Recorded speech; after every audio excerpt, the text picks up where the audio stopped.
안녕하세요. 저는 경기도에 살고 있는 40대 여자입니다. 얼마 전 동창회에 나갔다가 어린 시절 한 동네에서 저를 무시하고 살았던 동창들이 저를 보고 그야말로 기겁을 하고 난리가 났었던 우스운 일이 있어서 그 사연을 좀 전해드릴까 하고요.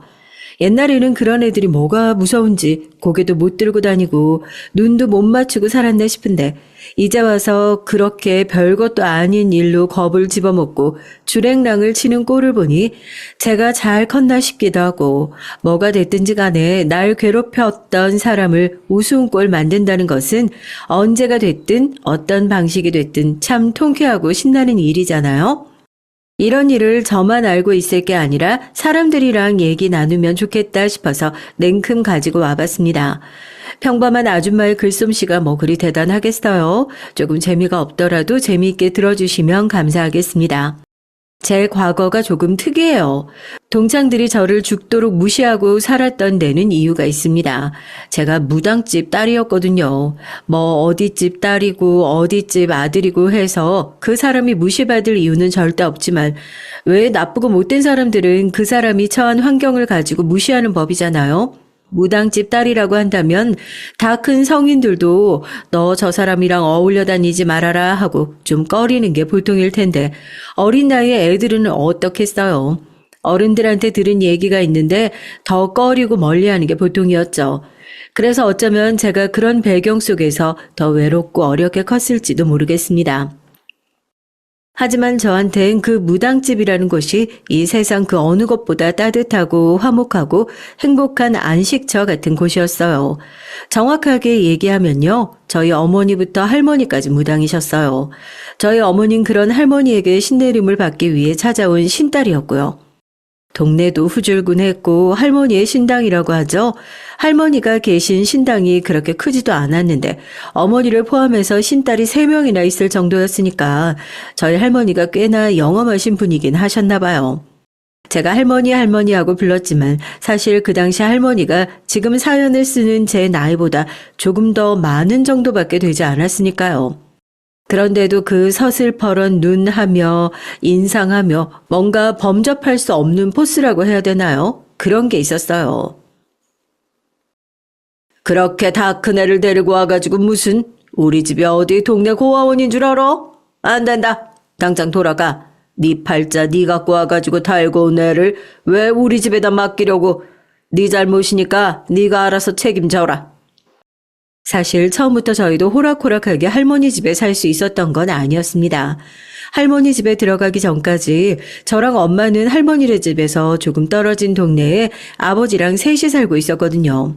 어쩌다 눈이 맞아서 하필이면 제가 생겨서 같이 사는 형편이 어려워서 결혼식도 제대로 올리지 못하고 살던 사이라고 했어요. 아버지도 정상적인 분은 아니었습니다. 집도 가난하고 벌이도 변변찮으니 세 식구가 제대로 된 집도 아니고 반지하 셋방에서 붙어 사는, 술 마시고 집에 들어오지 않는 날이 더 많았고 집에 들어오는 날이 더 고역이었으니까요. 오죽하면 나이 어린 제가 소리를 안 내고 눈물을 참는 방법부터 배웠겠어요.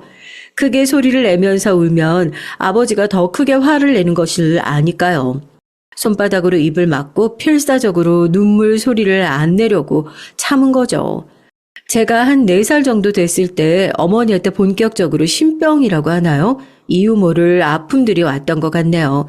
열이 났다가 몸이 얼음장처럼 차가웠다가 자다 깨서 헛소리를 했다가 새벽에 맨발로 집을 뛰쳐나갔다가 가뜩이나 자기 마누라를 왜 저렇게 미워하나 싶었던 아버지였는데 어머니의 정신이 그렇게 되니까 이제는 몸집이 좀 커진 저를 괴롭히기 시작하셨습니다.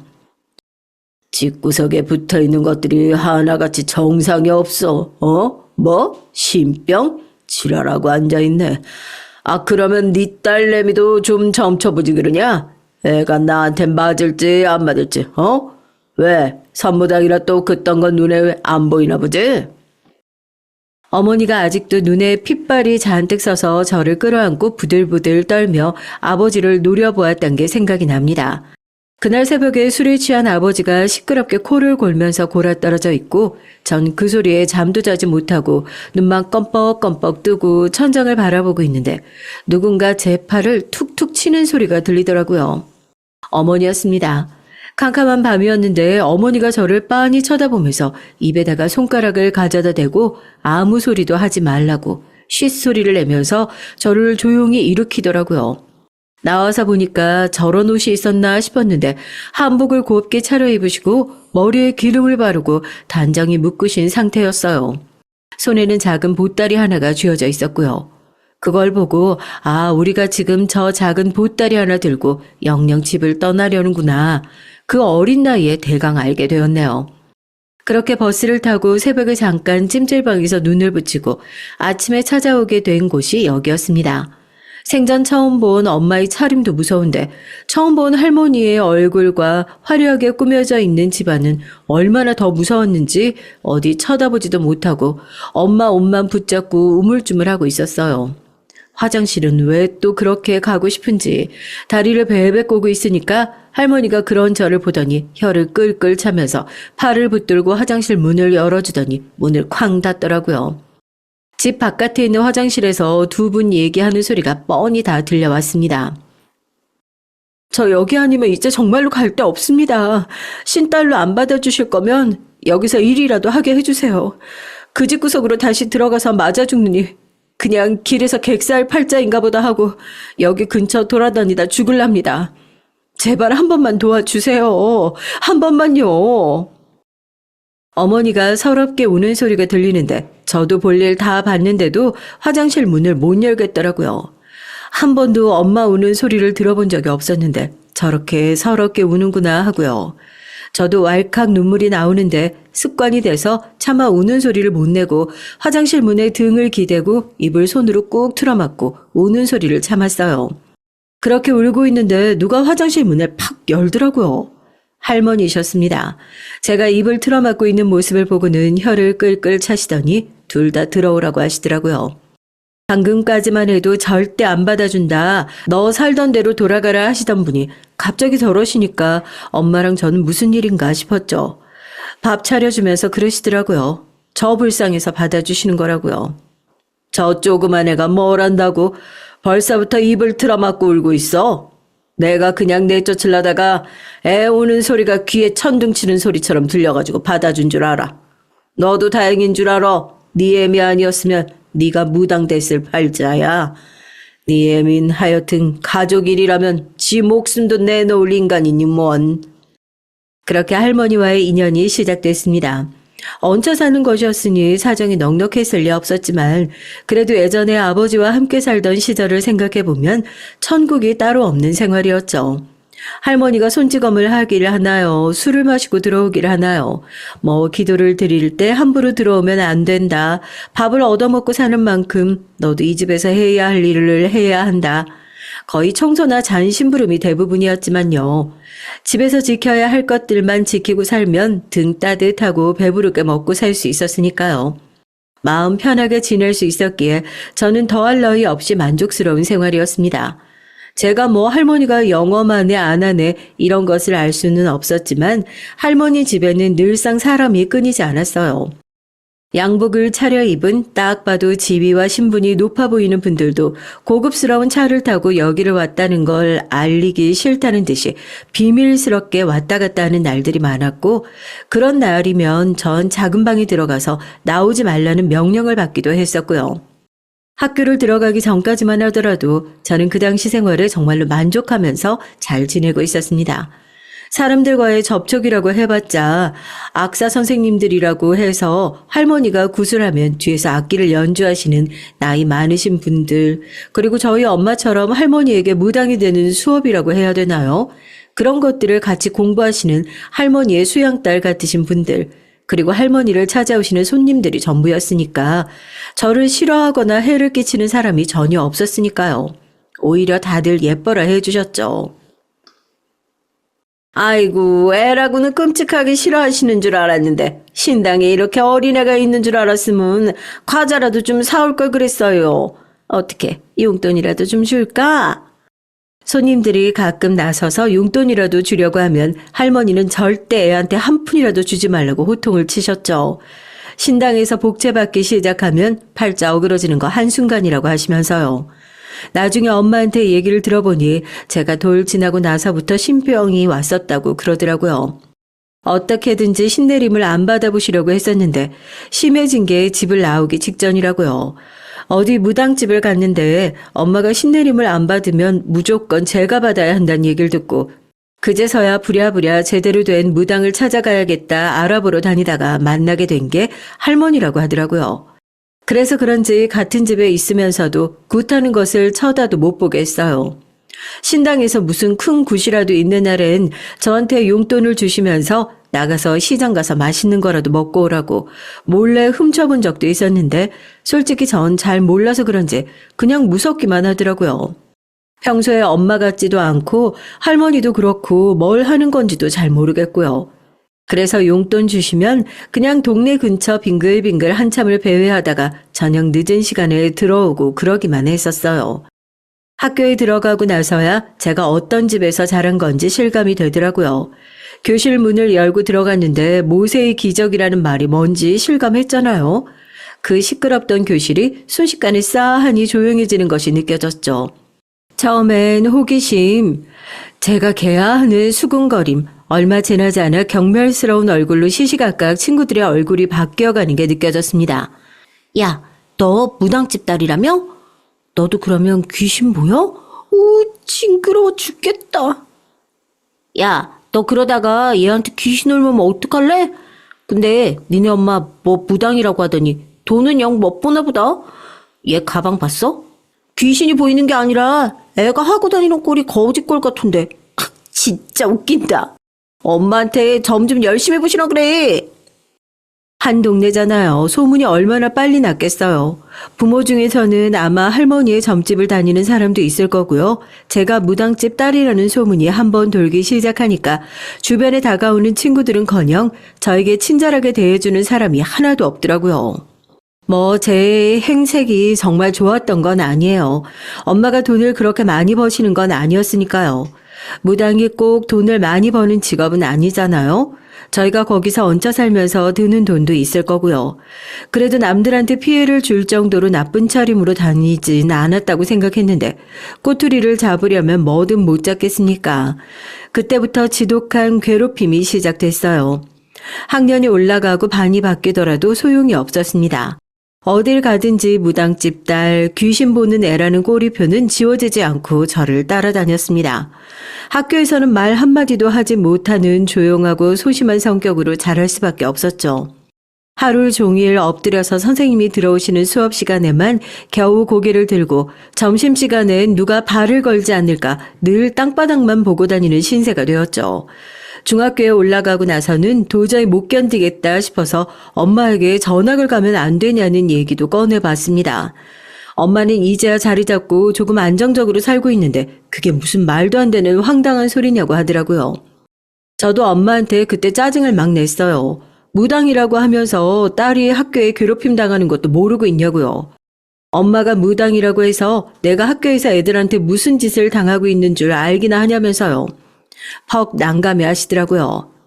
같은 동네라서 반도 안 바뀌고 고등학교 올라가도 이 애들이랑 결국 같은 학교 다니게 될 텐데 그럼 난 내내 괴롭힘만 당하다가 졸업하는 거야? 엄마, 나 이대로는 정말 못 살겠어. 나 생각해서라도 우리 어디 다른 데로 이사 가면 안 돼? 할머니한테 얘기해서 우리만 따로 다른 곳으로 이사 가도 되잖아. 머니 이사를 갈 수 없다는 상황인 걸 알면서도 그렇게 괜한 고집을 피우니 엄마도 얼마나 난감하셨겠어요. 학교에 찾아가서 선생님이랑 얘기를 해본다고 하는 것을 찾아오지 말라고, 엄마 오면 내가 더 곤란해진다고, 차라리 그냥 내가 알아서 하겠다고, 엄마는 아무런 도움도 안 된다고 그렇게 확 짜증을 내고 방으로 발을 쿵쿵 구르며 들어가 버렸죠. 그러지 말 걸 싶어요. 엄마도 속으로 속이 아니었을 텐데 괜한 사춘기 짜증이었죠. 다음날 새벽에 엄마가 자고 있는데 문을 열고 할머니랑 굿이 있어서 새벽같이 나가봐야 한다고 자고 있는 제 머리를 쓰다듬으시더라고요. 저녁 늦게나 들어올 것 같으니까 여기 계시는 할머니들이랑 밥 잘 챙겨 먹고 있으라면서요. 그리고 전학 얘기는 할머니랑도 얘기를 해보겠다며 저한테 너무 실망하지 말라고 미안하다는 얘기를 하시는 거예요. 뻔히 잠이 다 깼는데도 괜히 엄마가 미운 마음에 대답도 하지 않고 눈물이 나는 걸 꾹 참고 고개를 돌리고 계속 자는 척을 했어요. 한숨을 쉬시더니 밖으로 나가시더라고요. 그게 엄마와의 마지막이었습니다. 그날도 학교에서는 여전히 애들의 조롱이 이어졌어요. 저를 주도적으로 괴롭혔던 애들이 2명 있어요. 지금 생각하면 그렇게 잘난 집 애들도 아니었고 나중에 졸업식 날 그 집 부모님 얼굴 보니까 기억이 나거든요. 뭐가 그렇게 안 풀리는지 맨날 죽상을 하고 할머니 점집 문지방이 닳도록 찾아오던 사람들인걸요. 그날은 유난히 더 심하게 시비를 걸고 괴롭히더라고요. 야, 넌 공부할 필요 없는 거 아니야? 왜 너도 너희 엄마처럼 뭐 문제에 답 알려달라고 빌면 되는 거 아니냐고. 야, 이거 줘봐. 얘 노트 필기하는 게 아니라 뭐 우리가 괴롭힌다고 우리 저주하는 부적이라도 그리고 있는 거 아니야? 돌려줘. 자꾸 이렇게 괴롭히면 진짜로 선생님 부를 거야. 그날 제가 필기한 노트를 뺏어 들고 노트를 운동장 밖으로 던질 거라고 조롱을 하며 괴롭히고 있고 저도 참다 못해 자리를 박차고 일어나서 노트를 다시 뺏어오려고 하는 상황이었죠. 제가 선생님을 부르겠다고 하자 네가 선생님을 부르면 뭘 어쩔 거냐면서 제 어깨를 밀치고 제가 책상에 부딪혀서 넘어졌어요. 그때 거짓말처럼 교실 문을 열고 담임 선생님이 저를 찾으셨습니다. 상황을 파악할 새도 없이 저를 괴롭히던 애들은 언제 그랬냐는 듯 등 뒤로 노트를 감추고 모르는 척을 하고 선생님은 지금 그런 게 중요한 것이 아니라는 듯이 바닥에 있는 저를 일으켜 세우고 지금 당장 집으로 가보라면서 제 등을 떠미셨어요.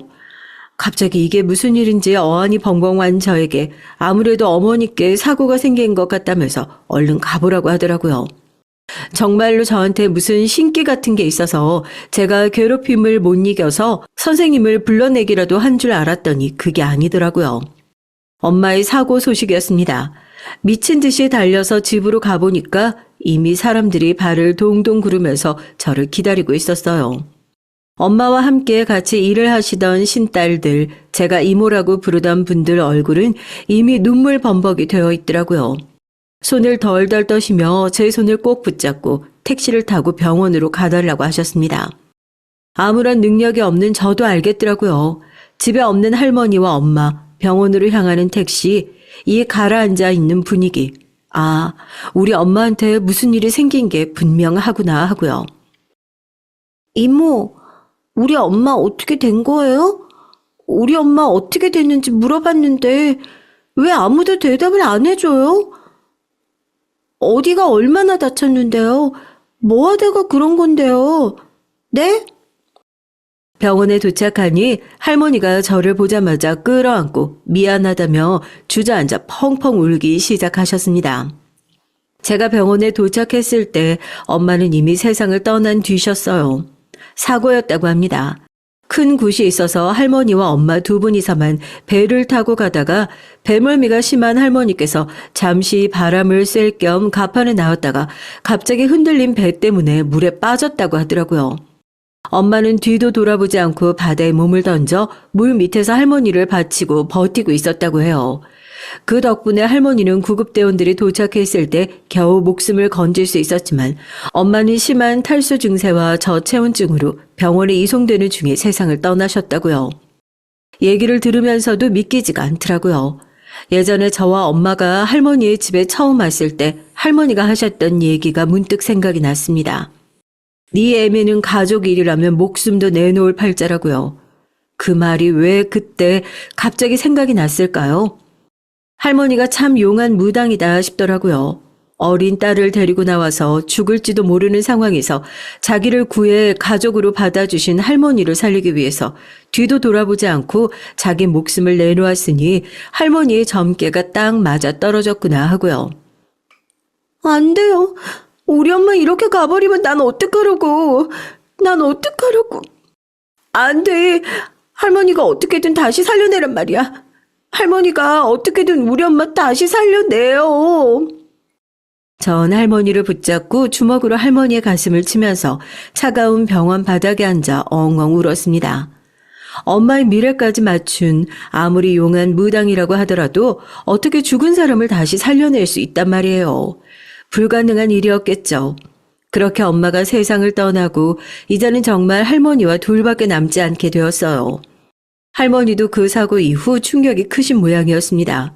엄마가 입던 옷, 엄마가 쓰던 물건을 하루라도 빨리 태워야 된다고 사람들이 성화였지만 쉽게 버리지도 못하고 며칠 동안 신당 문을 걸어 잠그고 울면서 기도를 하시는 모습을 몇 번이나 봤어요. 저도 할머니를 그렇게 오랫동안 원망할 수는 없었습니다. 아무리 배 아파서 낳은 딸이 아니라고 하더라도 할머니가 엄마를 얼마나 아끼셨는진 바로 옆에서 오랜 시간 지켜본 제가 가장 잘 알고 있었으니까요.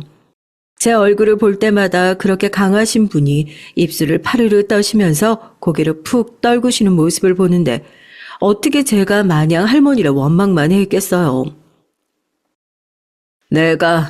내가 요즘 눈만 감으면 네 엄마 얼굴이 보여. 네 엄마가 머리부터 발끝까지 푹 다 젖어가지고 아무 말도 안 하고 나를 가만히 쳐다보는데 내가 세상 사람들 한은 다 풀어주고 살았는데 앞으로 니네 엄마 한은 평생을 다 걸쳐도 다 못 풀어주고 살 것 같아서 그게 무서워서 그런다. 너라도 제대로 키워야 나중에 니네 엄마 원망 안 들을 것 같아서 내가 그게 무서워서라도 너를 제대로 키워내야지. 그래야 내가 제명 다 하고 살지. 엄마가 돌아가신 이후로 그때부터는 할머니와 정말 친할머니와 친손녀 사이처럼 지냈던 것 같습니다. 할머니가 가장 먼저 했던 게 뭔 줄 아세요? 제 전학수속을 밟아주시는 거였어요. 엄마가 그날 굿을 가시면서 그랬대요. 자기가 거처를 옮길 수가 없으니까 제 학교라도 옮겨주실 수 없냐고요. 학교에서 무당 딸이라고 괴롭힘을 당하는 것 같으니까 그 꼴을 못 보고 있겠다고 할머니한테 간곡하게 부탁을 했답니다. 할 수 있는 것부터 해보자면서 할머니가 저를 불러놓고 전학을 가면 네 마음이 조금 편해지겠냐고 물어보시더라고요. 저도 물론 할머니랑 같이 지내는 게 싫은 건 아니었지만 학교에서 그 애들과 얼굴을 계속 마주하는 것도 그렇고 여기서 엄마랑 같이 지냈던 일들을 계속해서 떠올리는 것보다는 거처를 옮겨서 생활하는 것이 여러모로 좀 더 마음이 편하겠다 싶어서 그러겠다 결정을 했어요. 할머니는 더 이상 아무것도 묻지 않으시고 근교에 제가 갈 만한 학교 몇 군데를 알아봐 주시더니 전학수속을 밟아 주시더라고요. 급하게 간 전학이라 기숙사를 바로 들어갈 수 없어 제가 왔다 갔다 편히 학교를 다닐 수 있도록 근처의 자취방까지 하나 얻어주셨습니다. 혼자 살면서 허튼 짓 하지 않을 거라는 걸 누구보다 잘 알고 계신다면서요. 그렇게 남들보다 조금 일찍 독립을 시작하게 됐어요. 가족 하나 없이 늘 혼자서 집에 있어야 했지만 오히려 혼자라는 사실에 이렇게 마음이 편안해질 수도 있다는 것을 알았습니다. 그동안 학교에서 받았던 상처들도 조금씩 나아지더라고요. 나를 아는 사람이 하나 없는 곳, 한 번씩 친구들이 악의 없는 순수한 마음으로 부모님은 어떤 분이시냐 물어보면 사고로 돌아가셨다 대답을 했습니다. 친구들은 괜한 것들을 물어봤다면서 황급히 다른 주제로 얘기를 돌리곤 했죠. 그냥 그 적당한 거리감이 차라리 편하고 좋았어요. 대학에 들어가고 평범한 회사에 취업하고 할머니와의 왕래는 계속했어요. 어쨌든 회사에 들어가기 전까지는 벌이가 하나도 없었고 모든 지원은 할머니께서 다 해주셨으니까요. 하루하루 노쇠해지는 할머니도 저처럼 조금은 마음이 편해졌으면 하는 바람이 있었지만 그건 순전히 제 욕심이었나 봅니다. 나이를 먹으면 먹을수록 저한테 뭔가를 더 못해주셔서 안달이 난 느낌이었어요. 전 이제 취업까지 해서 이젠 할머니 지원이 없어도 어느 정도 먹고 살만하고 제 앞가림을 할 수 있는 나이가 됐는데도 아직까지도 할머니 품에 안겨 엉엉 울고 있는 그 손녀딸이라고 생각하고 계시는 눈치더라고요. 나이가 몇 살인데 이제 결혼도 해야지. 왜? 혹시라도 뭐 물림될까 봐 그러냐? 그런 걱정이랑 안 해도 된다. 그런 기운은 너희 엄마 때에서 다 끊겼으니까 딸이든 손녀든 그런 기운 물려줄까 봐 너네 엄마가 그런 팔자 다 틀어쥐고 그렇게 갔나 보다. 좋은 사람 만나서 결혼해야 너네 엄마도 걱정 없이 마음 편히 지낼 거 아니냐. 할머니, 정말 그런 거 아니에요. 시집은 나 혼자가 나. 정말 좋은 사람 없어서 안 가는 것 뿐이에요. 괜찮은 사람 있었으면 내가 나서서 시집 가겠다고 했지. 별 걱정을 다 하시네. 저 생각보다 괜찮은 사람으로 컸어요. 주변에서 좋은 사람 소개시켜 주겠다고는 많이 하는데 제가 아직까지 그렇게 결혼 생각이 없어요. 그러니까 너무 걱정 마세요. 때 되면 다 알아서 가겠죠. 아니면 기도라도 열심히 해보세요. 우리 손녀가 좋은 짝 좀 점지해달라고요. 할머니한테 그렇게 너스레를 떨었지만 사실 결혼을 못하는데 집안 사정도 무시 못할 이유긴 했어요. 아무리 사고로 부모님이 두 분 다 돌아가셨다고 하더라도 결혼은 집안과 집안과의 약속이잖아요. 괜찮은 사람이 아무리 나타나고 결혼을 약속하겠다고 한들 저희 집안이 어떤 집안인지 밝힐 수밖에 없는 상황인데 제 집안 사정을 알고서도 선뜻 결혼을 하겠다는 사람이 있을까 싶더라고요. 이전에 만나던 남자친구 역시 부모님 얘기까지 자세하게 하진 않았지만 사실 할머니께서 무당일을 하신다는 얘기를 듣자마자 대번에 표정을 굳히더니 생각할 시간을 갖자고 하더라고요. 그러더니 일주일 후에 와서 기껏 한다는 소리가 뭐였는 줄 아세요? 우리 엄마가 그러는데 그거 뭐 자식한테도 대물림되고 그러는 거라며? 그러면 너도 나중에 무당 될 수 있는 거 아니야? 미안한데 난 그런 사람이랑 결혼 못해. 그리고 그런 중요한 걸 숨기고 만나면 어떡하냐? 무슨 병 숨기는 것도 아니고. 그런 거라면 당연히 얘기해야 하는 거 아니야? 결혼 생각했던 여자가 고아라는 것도 충격적인데 무당 집안이라니. 그냥 넌 누구한테 피해 주지 말고 너 혼자서 조용히 살아.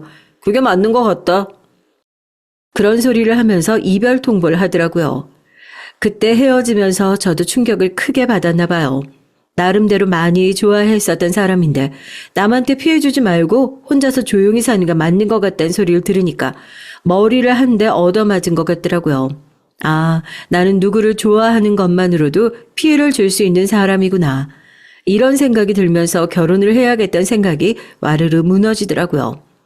그때부터 주변에서 누가 왜 그 나이 먹도록 결혼을 안 하냐, 좋은 사람이 있으니까 소개시켜 주겠다, 아무리 얘기를 하더라도 소개 같은 건 받지 않고 계속 거절을 해왔던 것 같아요. 괜히 구구절절 이런 사정 밝히고 싶지도 않았고 또 그 과정에서 제가 상처받는 것도 원치 않았고요. 결혼이 인생의 전부도 아니고 정 못하면 나 혼자 이렇게 할머니나 모시고 살지 뭐 하는 마음도 있었으니까요. 그런데 귀신 눈은 속여도 할머니 눈은 못 속이겠더라고요.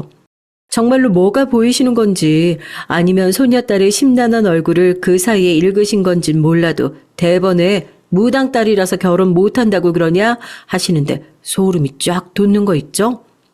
아무리 아니라고 손사래를 쳐도 할머니는 혀를 끌끌 차시며 그래서 여자 결혼할 남자 하나 못 데리고 온 거냐고 그러시더라고요.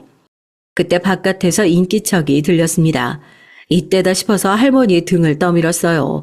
지금 손녀딸 결혼 걱정할 때가 아니라 손님 온 것 같으니까 얼른 손님이나 받으라고요.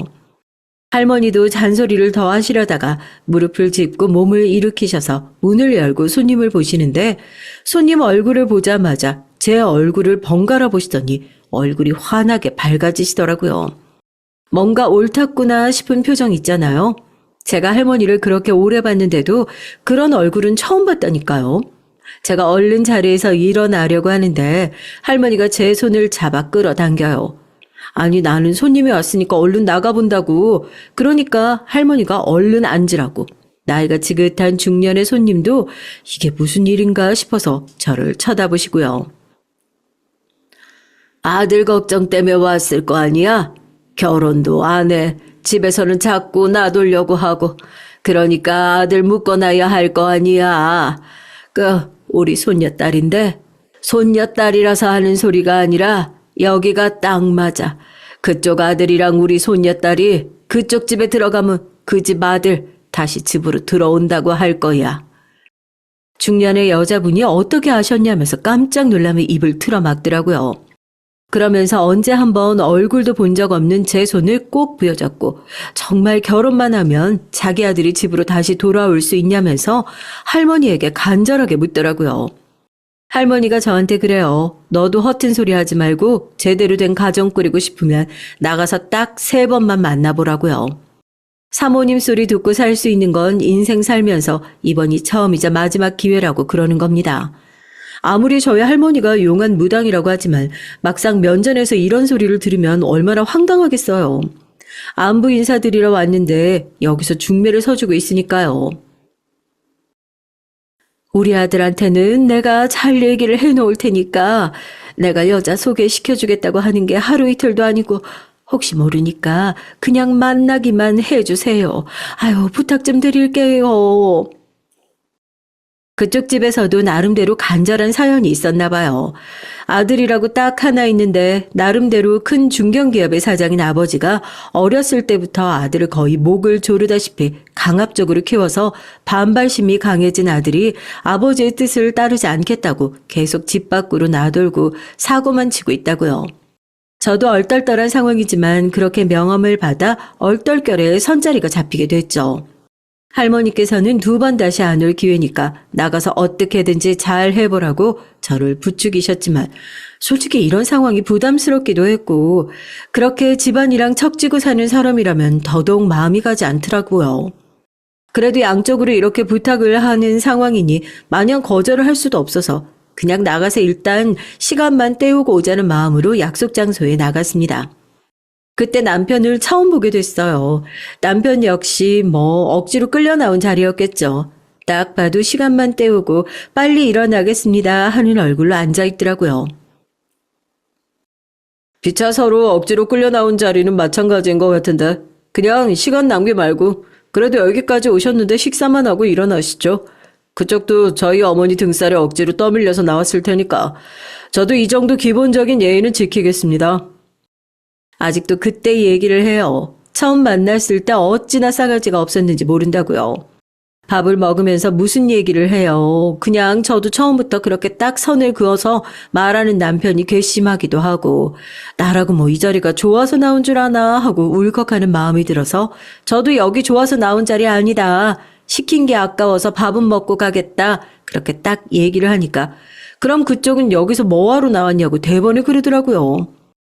이걸 말을 할까 말까 고민하다가 어차피 오늘 한번 보고 말 사이일 것 같아서 그냥 저도 모르게 제 얘기를 솔직하게 털어놨죠. 어차피 나 무당 딸이다. 이런 얘기하면 도망가는 남자가 한두 명이 아니다 하면서요.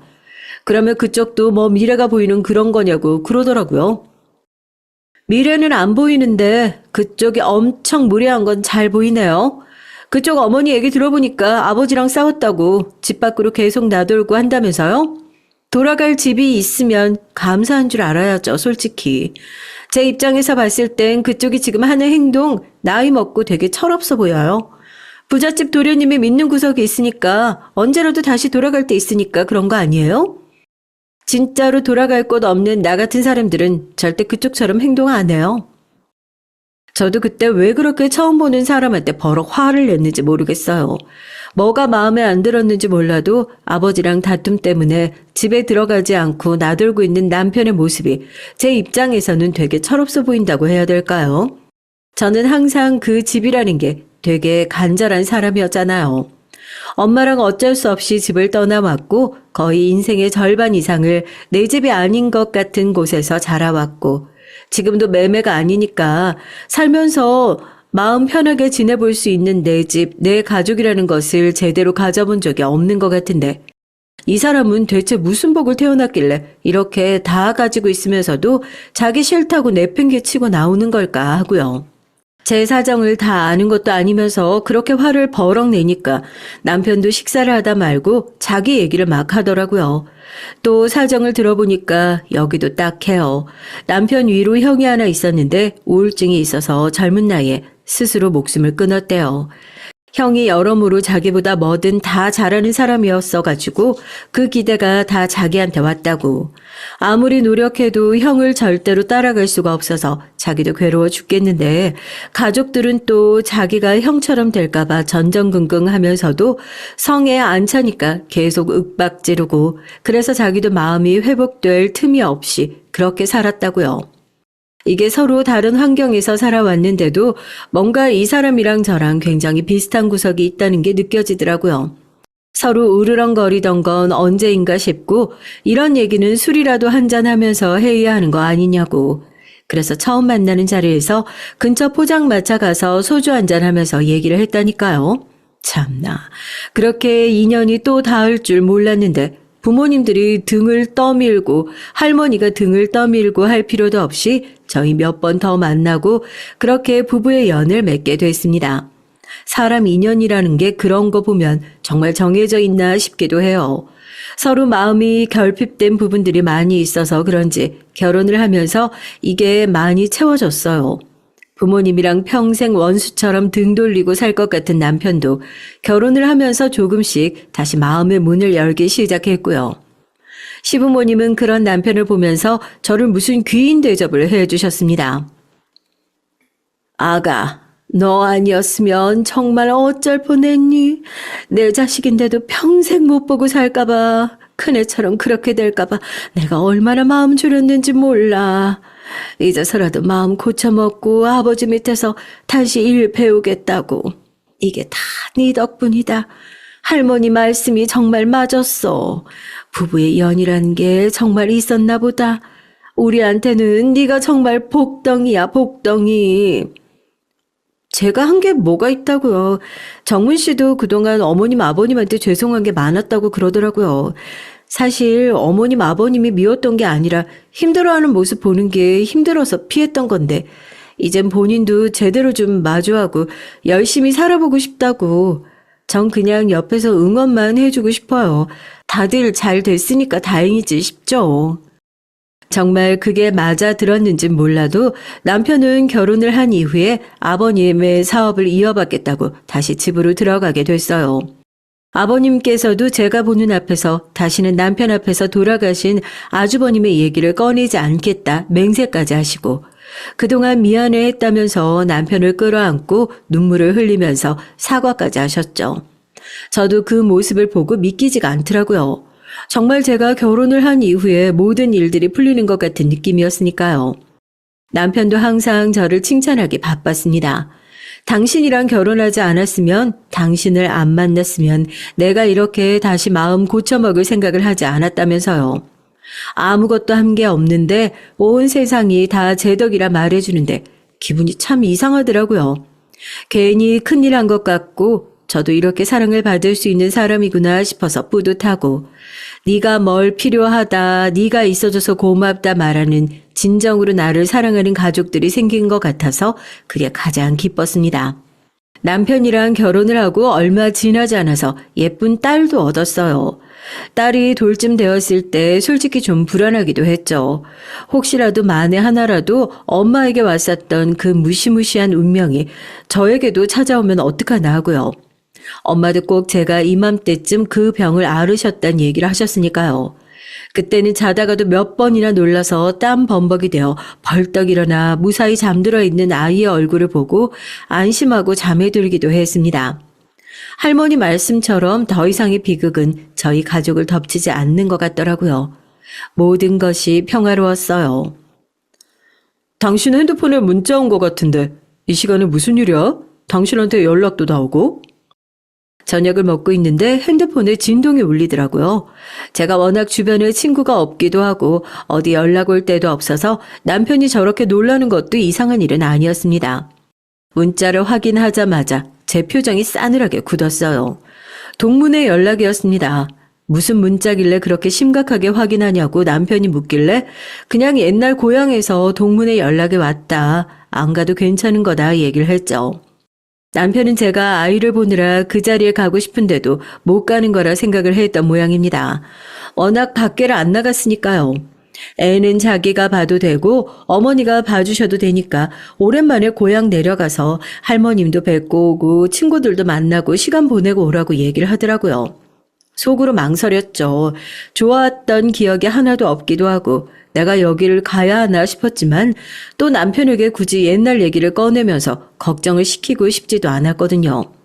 한편으로는 옛날 일은 다 옛날 일일 뿐이고 이제는 나도 마냥 엎드려서 자는 척만 하고 있던 그때의 찌질한 안쓰러운 모습이 아니니까 괜찮지 않을까 하는 생각도 들었습니다. 그래, 당신이 그렇게까지 말해주니까 할머니도 요즘 많이 안 좋으신 것 같더라고. 간 김에 얼굴 좀 볼 겸 다녀올게. 그렇게 오랜만에 고향에 내려가게 됐어요. 결혼을 한 이후에는 정말 오랜만에 내려가 보는 거였는데 기분이 이상하더라고요. 변한 것 하나 없는 동네에 볼 때마다 그때의 기억이 새록새록하지만 이상하게 좋았던 기억이 하나 없는 곳들. 그래도 세월이 많이 흘러간 만큼 그때의 철없는 아이들도 다 어른이 되었을 거고 혹시라도 그때의 기억이 남아있더라면 다시 얼굴을 마주했을 때 최소한 미안하다라는 사과라도 받을 수 있지 않을까.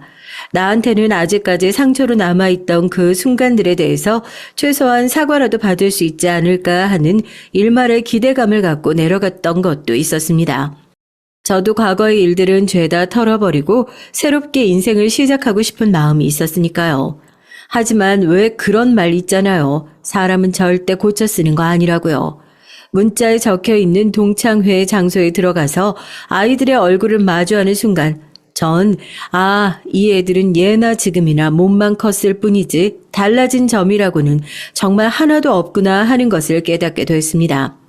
사람이 들어오자마자 기분 나쁘게 위아래로 훑어보는 저 눈빛하며 기본적으로 깔려있는 사람을 무시하는 듯한 저 태도 그리고 저 말투 반갑게 인사를 하는 저와는 달리 돌아오는 대답을 듣자마자 저는 꼭 30년 전에 교실에서 괴롭힘을 당하던 그때 그 순간으로 다시 되돌아간 게 아닐까 하는 기분까지 들었으니까요. 어머, 이게 누구야? 아이, 다른 사람 다 와도 넌 안 올 줄 알았는데. 내가 생각했던 것보다 얼굴이 많이 두꺼운가 봐? 아니면 나이를 먹어가지고 그런가? 아니면 너도 무당됐구나? 그치? 그래서 손님들 영업 좀 하려고 왔나? 난 또 네가 우리 반가워서 오기라도 한 줄 알았지. 아이고, 너네 다 기억나지? 왜 그 무당집 딸내미 있잖아. 넌 왜 아직도 얼굴에 그 기분 나쁜 그 느낌이 좀 남아있다? 어? 그러게 뭐 영업을 뛰러 올 정도가 맞긴 맞나 보네. 얘 꼬라지 보니까. 너 보안이 아직도 거지구나? 하긴 요즘에 무당들이 워낙 많아져서 그 안에서도 먹고 살기 영 힘들단 얘기 들었는데. 온 김에 명함이나 많이 돌리고 가. 영수가 너 뭐 아들 대학 갈 수 있는지 궁금하다고 안 했어? 얘한테 물어보면 되겠다 얘. 동창 좋은 게 뭐야. 이왕 온 김에 좀 저렴하게 봐달라고 그래라. 저를 뻔히 세워놓고 자기들끼리 웃기지도 않은 농담을 주고받는 모습을 보아하니까 기가 막히더라고요. 괜히 왔다는 생각보다는 그냥 이렇게 수준 떨어지는 애들한테 사과를 받을 생각을 했다는 제 자신이 너무나도 우스워졌어요. 제가 그대로 몸을 돌려서 나가서 카드를 내밀어 카운터에서 미리 계산을 해서 영수증을 받았죠. 애들은 제가 모욕적인 언행을 듣고 충격을 받아 나간 거라고 생각했는지 다시 돌아가니 자기들끼리 낄낄거리면서 쟤는 예나 지금이나 쫄아가지고 도망치는 건 1등이라고 비웃고 있더라고요. 전 물컵을 들어서 그런 친구의 머리 위에 그대로 부어줬습니다. 나름대로 동창회 온다고 집에서 가장 비싼 가방 들고 나오고 화장도 열심히 한 모양인데 엉망이 됐더라고요. 야! 너 미쳤어? 이게 지금 뭐 하는 짓이야?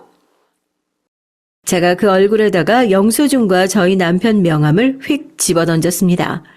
영수증과 명함을 번갈아 가면서 확인한 친구는 이게 뭔지 아직도 상황 파악이 안 되는지 몇 번이나 계속해서 확인을 하더라고요.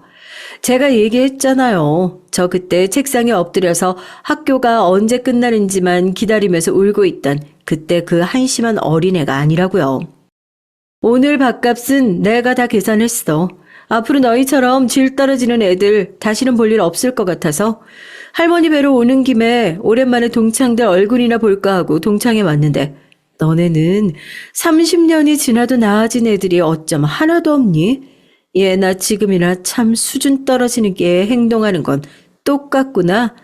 그 가방 딱 봐도 싸구려 같은데 뭐 구질구질하게 세탁비 청구하고 싶으면 거기 명함으로 연락하고 우리 남편이거든.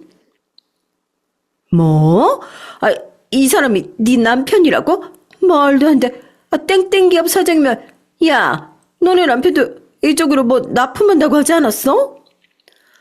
그래, 그 땡땡 기업 사장이 내 남편이거든. 그러니까 제발 깝치지 마. 어디 푼돈 가지고 돈 자랑하고 싶으면 최소한 카운터에 가서 동창회 비용이나 네가 결제는 하고 나서 돈 자랑을 해야 맞지 않겠니? 나이가 몇 살인데 아직도 여기 와서 이렇게 대장 노릇하고 싶어가지고 너희들끼리 테이블 잡고 싶어서 분위기를 망치고 있니? 하여튼 너 속옷 다 비친다. 여기서 분위기 망치지 말고 니들끼리 어디 다른 데 가서 너희 수준에 딱 맞게 그렇게 어울려서 평생 같이 놀아. 두 사람은 명함을 확인하더니 저한테 한마디 말도 못하고 어쩔 줄을 몰라 하더라고요. 그 전까지 지켜만 보고 있었던 다른 동창들도 그제서야 한마디씩 말을 얹기 시작했습니다. 나이가 몇 살인데 아직도 불량 학생 흉내나 내고 부끄럽지 않냐고. 우리는 이런 분위기 만들려고 동창회 온 게 아닌데 왜 이렇게 나서서 분위기를 망치냐면서요. 예전처럼 자기 편을 들어줄 줄 알았던 친구들마저 등을 돌리니까 창피했는지 얼굴이 새빨개져서는 짐을 챙겨서 나가려고 하길래 제가 그 등 뒤에다 대고 한마디 더 얹어줬습니다. 어머, 미선아. 내가 무당 일을 안 하는데 너도 알잖아. 우리 할머니도 엄마도 무당인 거. 내가 다른 게 아니라 뭔가 좀 보여서. 아무래도 너희 남편이 바람을 피고 있는 것 같다. 그것도 회사에서. 엄청 젊고 예쁜 여자랑. 너 조만간 남편한테 국물도 못 얻어먹고 집에서 쫓겨날 것 같은데? 뭐? 아이, 그게 진짜. 아이씨, 이거는 진짜. 남편이 바람을 피우는 것 같다는 얘기에 불이 났게 자리를 빠져나가고 그제서야 애들이 저에게 달라붙어서 괜찮냐면서 자기는 예전부터 저한테 미안하게 생각하고 있었다 편을 들어주며 말을 걸기 시작했습니다. 한 친구가 그러더라고요. 진짜 무당된 거 맞냐고요. 진짜 미선이 남편이 바람을 피우고 있는 게 맞냐면서요. 제가 배꼽을 잡고 웃으면서 그랬죠. 마누라가 저렇게 생각 없이 남들이나 괴롭히고 다니는데 같이 살고 있는 남편이 어디 바람 안 피우고 배길 수 있겠냐고요. 제 눈에 아무것도 안 보여도 그거는 알겠다면서요. 그러니까 친구들이 다 같이 박장대소를 하면서 제 얘기가 100번 1000번 맞는 얘기라고 자기는 진짜 너 무당이라도 된 줄 알았다면서 깜짝 놀랐다고. 무당이 아니라 배우를 해도 되겠다면서 웃더라고요. 그제서야 좀 제대로 된 동창회 분위기가 나더군요. 제 묵은 서러움도 그제야 시원하게 싹 씻겨 내려가는 기분이었습니다. 집에 상쾌한 표정으로 돌아오니까 남편이 그래요. 동창회에 가서 뭐 좋은 일이라도 있었냐고요. 제가 30년 동안 묵었던 회포를 다 털어버리고 왔다고 하니까 남편이 무슨 회포를 그렇게 오랫동안 묵혀놨었냐고 그럽니다. 그 회포 푸느라고 카드를 그렇게 시원하게 긁으셨냐면서요. 모르겠어요. 제가 옳은 방법으로 복수를 한 건진 모르겠지만 어찌됐든 제 속만 시원하면 그만 아니겠어요? 절 괴롭힌 그 친구는 이제 집으로 들어가서 한바탕 남편 잡들이를 하겠죠. 피울지 안 피울지도 모르는 바람을 폈다고 의심을 하면서요. 저를 지옥 속에 살게 했던 만큼 그 친구도 한동안 지옥 속에서 살길 기대하면서 이만 사연을 마무리해 보겠습니다. 그동안 바람 잘 날 없었던 제 인생, 앞으로도 바람 잘 날 없겠죠. 그러나 앞으로 제 인생 가지에 불어오는 바람은 폭풍우가 아니라 따뜻한 순풍이었으면 좋겠습니다. 안녕하세요. 오늘 저의 사연은 얼른 쓰고 싶어 글로라도 남기지 않으면 안 될 것 같아 큰 마음 먹고 제보합니다. 평소 사연 채널을 보고 있으면 웃기도 하고 울기도 했는데 이 사연을 결국 사연 채널에까지 제보하게 되다니 감회가 남다르네요. 하지만 이 글을 쓰고 여러분들에게 따뜻한 조언을 듣고 나면 기분이 나아질 것 같아요. 부디 끝까지 들어주시고 어떤 말이든 좋으니까 댓글 남겨주시면 좋겠습니다. 일단 남편과 만난 시점쯤부터 얘기를 풀어볼게요. 전 남편을 동네 서점에서 만났어요. 저에겐 두 개의 취미이자 인생의 낙이 있는데요. 하나는 목욕탕을 가는 것이고 하나는 동네 서점을 가는 거예요. 목욕탕에서 때를 밀고 나면 너무나 시원하고 개운해서 그 기분에 피로가 풀리는 기분이고요. 서점은 어렸을 적부터 책을 좋아했던 터라 만화책이든 뭐든 가리지 않고 보곤 했는데 이 나이가 되어서야 힘들 때면 책에 의지하고 서점을 찾게 되더라고요. 당시 제 나이는 30 후반이었는데 말 그대로 노처녀였죠. 그래서 주변에 좋은 남자를 찾고 싶어도 다들 저보고 너무 늦었다며 한 번 갔다 온 남자를 만나보는 게 어떻겠냐는 말까지 하더라고요. 희서 씨 나이 됐으면 한번 갔다 온 남자를 만나는 게 낫지 않을까 싶어. 아니, 그 나이 되도록 결혼 안 했다면 오히려 더 이상하지 않을까? 아, 네. 근데 전 그냥 혼자 살려고요. 이제 와서 한번 갔다 온 남자는 좀 부담스럽고요. 아, 뭐, 혼자 산다고? 아니, 그게 말이 되는 소리야? 지금 시대면 충분히 결혼 꿈을 꿀 수 있지만 제 때의 30 후반이면 저런 얘기가 나올 법했습니다. 주변만 봐도 모두 시집 장가가 애 낳고 살고 있었을 때였으니까요. 그래서 결혼에 대한 가정에 대한 로망을 버리고 조용히 혼자 살아갈 준비를 하고 있었죠. 그런데 그날 동네 서점에서 남편을 만나게 된 것이었어요.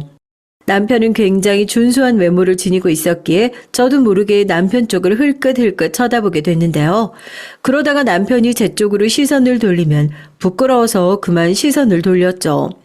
한마디로 첫눈에 사랑에 빠졌습니다.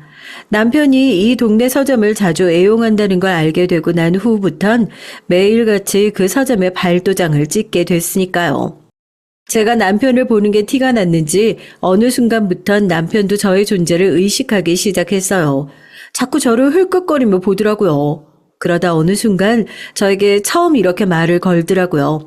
동네 서점인지라 크기가 작고 아늑했기 때문에 말을 걸기도 쉬웠던 것 같아요. 아, 무라카미 하루키 책 좋아하세요? 저도 그런데 상실의 시대 이 책 정말 좋더라고요. 읽어보셨어요? 아, 아직 안 읽어봤는데 읽어봐야겠네요. 추천 감사합니다. 근데 새로 이사 오셨나 봐요. 어떻게 하셨어요? 네, 새로 이사 왔어요. 여기가 제 고향이거든요. 근데 여기 동네에 서점이 여기 딱 한 군데뿐이라 아쉬웠는데 다행히 책 종류가 많아 좋더라고요. 사신 지 오래되셨나 봐요. 아, 저는 회사가 이 근처라 2년 전에 이 동네로 이사 왔어요.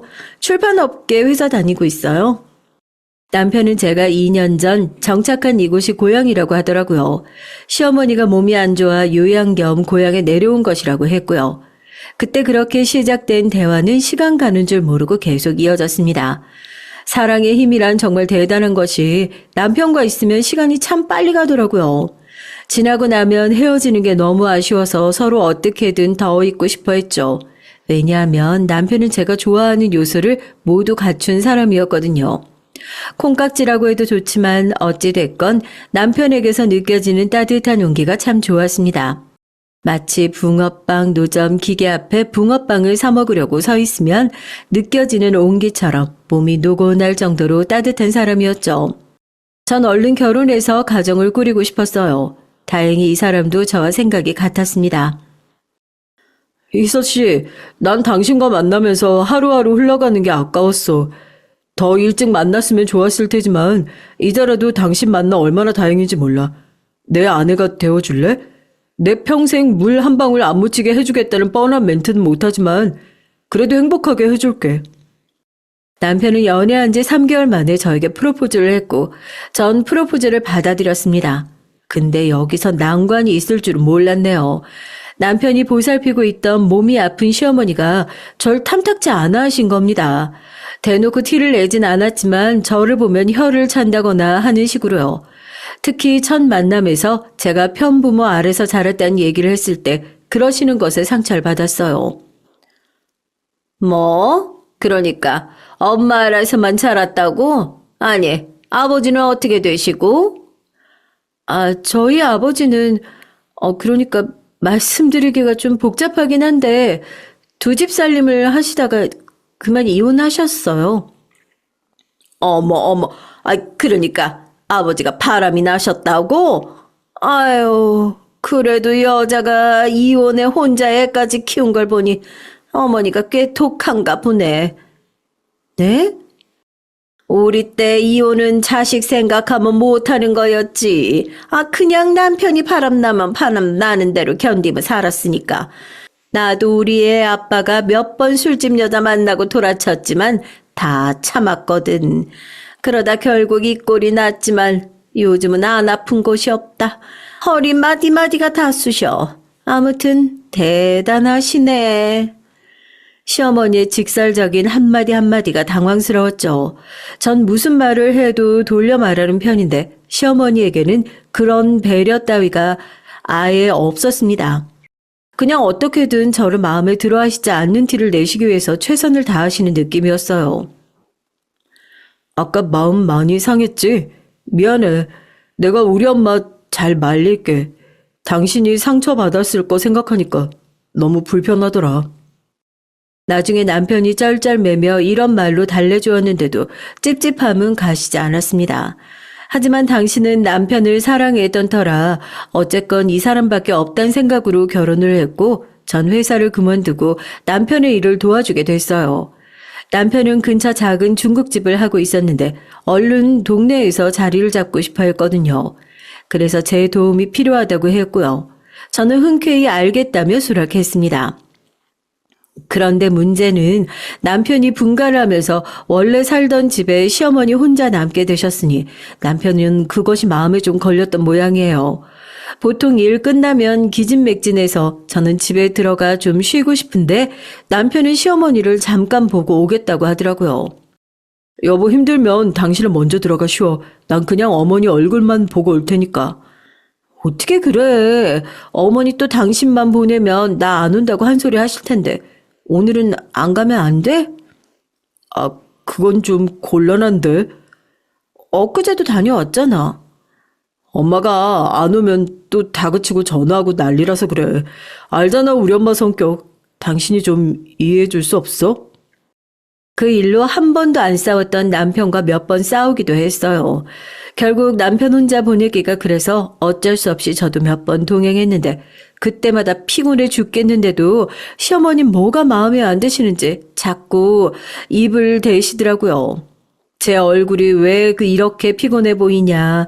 남편 밥은 잘 챙기는 거냐. 여자가 일을 해도 남편 내조는 소홀히 하면 안 된다. 다 늙은 너한테 손주 보긴 글렀다고 생각하지만 노력은 해라. 정말 끝도 없이 흘러나오는 잔소리였습니다. 거기에 즐겁을 한 나머지 어느 날부턴 그냥 내내 하며 한 귀로 듣고 한 귀로 흘리게 됐죠. 차라리 그게 편하더라고요. 그러던 어느 날 시어머니께서 갑자기 시누이가 놀러 온다며 저보고 와서 요리 준비를 도우라고 하시는 거예요. 시어머니 성격상 또 이런저런 잔소리들이 들려올 게 뻔해서 가기 싫었는데 오랜만에 보는 시누이니 안 갈 수도 없었죠. 어쩔 수 없이 시어머니와 함께 밥상을 차리는데 새벽부터 시작해서 한 4-5시간 요리만 했을 겁니다. 시누이 한 명 오는 것뿐인데 무슨 잔치상을 준비하시더라고요. 게다가 사실 전 시누이에 대한 인상이 그리 좋진 않았어요.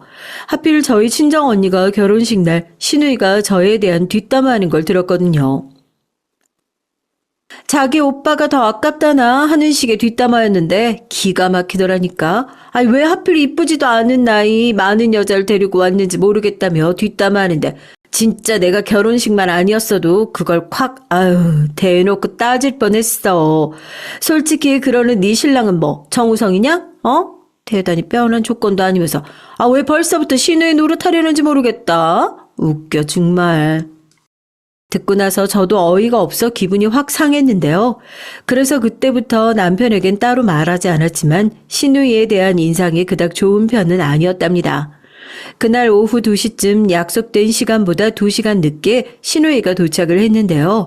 시누이는 시댁에 들어서자마자 사과의 인사 한마디 없이 저를 보고 그냥 씩 웃더라고요. 아가씨 늦는다면 늦는다고 말씀을 해주시죠. 식사 차려놓고 저랑 어머님이랑 한참 기다리고 있었는데. 새언니, 내가 차가 막혀서 그랬어요. 깜빡했네. 그나저나 엄마 나 온다고 또 맛있는 거 준비해놨다며? 새언니도 같이 요리했죠? 우리 엄마 허리 아프니까 언니가 많이 도와줘야 할 건데. 네, 그렇지 않아도 제가 도와드렸어요. 그래요? 잘했네. 그때 벌써 마치 아랫사람을 대하듯 하는 시누이의 태도에 기분이 안 좋아졌어요. 근데 갑자기 부엌으로 가서 풍겨오는 음식 냄새를 맡더니 인상을 확 찌푸리더라고요. 여기서부터 시누이의 무례한 행동이 시작됐습니다. 잡채 면을 들어 입안에 넣어보더니 어머 너무 간이 짜다. 이거 간장을 얼마나 집어넣은 거야. 새언니 이거 새언니가 한 거죠. 우리 엄마는 이렇게 짜게 안 하거든 하고 시비를 걸더라고요. 짜요? 아가씨 입맛이 싱겁다고 하길래 일부러 설탕 더 넣고 덜 짜게 한 건데. 아, 세연이 간 볼 줄 모른다. 우리 오빠 요리는 어떻게 해주는 거예요? 신우이의 연달아 이어진 말에 저는 기분이 팍 상했습니다. 근데 제가 여기에 반박하려고 하니까 시어머니가 나와서는 절 꾸짖기 시작하더라고요. 아이고, 내가 잡채 이거 네가 만든다고 했을 때부터 불안불안했는데 너는 우리 아들 음식 장사도 돕는다면서 간을 이렇게 못 봐서요. 어쩌니? 그리고 우리 딸 오랜만에 와서 맛있는 음식 좀 먹여주려고 했는데 다 망쳤네. 아유, 그래도 뭐 어쩌니? 예, 네 새언니가 그래도 일찍 와서 한 거니까 네가 이해하고 먹어. 어머님, 아니 왜 그렇게 말씀하세요? 저 간 못 본다는 얘기 처음 들어봐요. 그리고 사람 입맛이 다 다르니까 마음에 안 드셔도 넘어가실 수 있잖아요. 아가씨도요. 조금 섭섭하네요. 솔직히 여기서부터는 우울화가 치밀더라고요. 사실 그날 남편의 가게 일을 빼고 새벽부터 가서 4-5시간 동안 줄창 요리하고 어머님 잔소리 듣고 저도 쌓일 대로 쌓여 있었거든요. 거기다 시누이는 오랜만에 시댁 온다면서 그 흔한 과일 바구니 하나 사가지고 오지 않았어요. 오히려 엄마 음식 잔뜩 담아갈 거라며 빈 쇼핑백 하나 덜렁 가지고 왔더라고요. 새언니, 왜 이렇게 감정적이에요? 난 그냥 할 말 한 건데 너무 예민하다. 무슨 말을 못하겠네. 그리고 나 오늘 엄마 음식 많이 담아갈 거니까 새언니가 옆에서 같이 힘 좀 써줘요. 네? 무슨 말이에요? 언니, 오늘 여기서 자고 가는 거 아니에요? 아님 밤까지라도 있든가요. 오늘 기본 7가지 정도는 반찬 싸갈 건데 오늘 밤까지 요리하면 시간은 충분할 것 같은데요. 그치 엄마? 그럼 우리 딸 걱정하지 말고 편하게 있어. 넌 여기서 요리 거들어라. 할 게 아주 많어. 시어머니는 당연히 제가 여기 있어야 한다는 투로 말하셨고 전 어이가 없었습니다. 그래서 말씀드렸죠. 전 다시 장사를 하러 나가봐야 한다고요. 그러자 시어머니는 입이 툭 나오셔서 불쾌한 표정으로 있다 급기야 제게 시누이 대접을 왜 이러냐며 야단을 치더군요. 시누이도 옆에서 속상하다는 투로 거들었습니다. 아니, 네 시누이가 뭐 여러 번 오는 사람도 아니고 어쩌다 한 번 오는 앤데 넌 꼭 그렇게 불편한 티를 내야겠냐? 제가 언제 불편한 티를 냈다고 그러세요. 전 그냥 가게 장사를 하러 나가봐야 한다고 말한 것뿐인데요. 새언니, 그게 그거예요. 새언니 괜히 내가 먹는 음식 만들어주기 귀찮으니까 내빼는 거잖아요. 내가 모를 줄 알아요? 나도 먹기 싫래요. 됐어 엄마. 엄마는 아프니까 요리하지 말고 그냥 알아서 내가 사 먹을게. 아가씨, 제발 혼자 상상의 나를 펼치지 마세요. 거봐. 너는 참 집안 분위기 흐리게 만드는데 재주가 있다. 내가 널 반대했던 이유가 다 있어. 너는 은근히 할 말 다 하는데 그게 아주 그냥 사람 기분 잡치게 하거든. 우리 딸 기분 상해하지 말어라. 응? 엄마가 과일 깎아줄게. 시누이 나이가 적지 않았습니다. 20대 후반에 시집을 가서 저보다 겨우 2살이 어렸는데도 애도 있는 애엄마가 자기가 먹을 반찬 하나 못 만들어서 시댁까지 기어들어와 음식을 얻어가는데 꼭 제 도움이 필요한 걸까요? 거기다 제가 못한다고 하니까 혼자 삐져가지고는 입이 대빨 나와 있는데 정말 불편한 건 저더라고요. 시어머니는 제가 집안의 원흉이라도 되는 듯 줄창 노려보셨고요. 죄송한데 저 갈게요. 아가씨 놀다 가세요. 결국 어색하게 있다 도망치듯 그 집을 나왔지만 다시는 시어머니 시누이 이 2사람과는 함께 마주보고 싶지 않아졌습니다. 한 번 대이니 마음이 그렇게 되더라고요. 나중에 남편과 술 한잔을 하며 이 얘기를 나누었는데 남편은 예상대로 무척 미안해했습니다. 자기 여동생이 철없어 저지른 짓이라며 단속을 하겠다고 하더라고요. 하지만 전 그마저도 하지 말라고 했습니다. 됐어. 나중에 그 환 누가 다 감당하라고? 난 아가씨나 어머님이나 너무 대하기 힘들어. 그냥 이렇게 거리 최대한 벌려가며 얼굴 안 보고 사는 게 나아. 당신도 뭐 더 하지 마. 그래, 알았어. 당신이 그렇게 말한다면 그래도 도움 필요하면 꼭 말해. 남편은 자신이 어떻게든 중재해 보겠다고 노력했고, 저도 남편이 있다는 생각에 잠깐 든든한 마음도 들었어요. 덕분에 그 일은 잊고 살아가고 있었죠. 식당도 조금씩 단골 손님도 만들어 나가며 자리를 잡아가고 있었기에 맛과 정성을 다하기 위해 더욱 바쁘게 지내고 있었습니다. 그런데 그러던 어느 날 남편과 저 모두 시어머니와 정면으로 마주쳐야 할 사건이 일어나고 말았죠. 시어머니가 용한 무당에게서 부적을 받아왔다며 저에게 바지 주머니에 꼭 부적을 넣고 자라고 하더라고요. 거기까진 어르신이니 이해할 수 있었는데 문제는 부적의 돈값인 1,000만 원을 저희에게 요구하는 것이었습니다. 아니, 엄마, 1,000만 원이나 주고 이런 걸 사왔다고요? 엄마, 이거 완전 사기당한 거예요. 어떻게 1,000만 원을 주고 이걸 사오실 생각을 하셨어요? 아니, 그 전에 엄마 돈이 어디서 나서요? 어디서 났겠니? 우리 딸한테 빌렸지. 뭐 아는 아줌마들 총동원해서 야금야금 빌리기도 했고. 아무튼 엄마 마음이 이 정도라는 거야. 이렇게라도 해야 아기씨가 들어설 것 같으니까 그 돈을 들이민 게지. 그리고 사기 아니다.